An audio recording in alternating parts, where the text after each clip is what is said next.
तर नमस्कार मित्रांनो, तुमचं स्वागत करतो माझ्या चौथ्या मिनी व्लॉग मध्ये। आज पाचशी होती म्हणून लवकर उठून मस्तपैकी देवाची पूजा केली। बाहेर जाऊन पायातल्या हातकराला पॉलिश केला।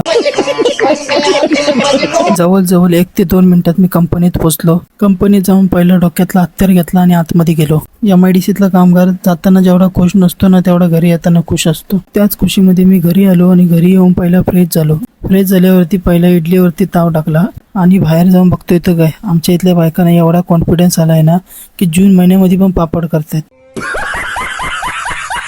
2 तासाची झोप झाल्यावरती बाहेर आलो आणि बाहेर येऊन बघतोय तर काय, पावसानं चांगला वातावरण केलेला। पण काय, पावसाने रोजच्या प्रमाणे चुना लावला।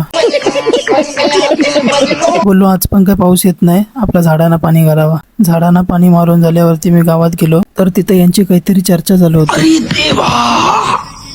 ये गडबड आहे बाबा। याला बघून तर मला माझी लहानपणीची आठवण आली। चल झूठा। इथं बघतोय इथं काय, सूरज आपल्या बारक्या पोरांच्या चड्या काढतोय आणि त्यांच्या पोटच्या फटका मारतोय। तर भेटू आपल्या पुढच्या नवीन ब्लॉग मध्ये। धन्यवाद।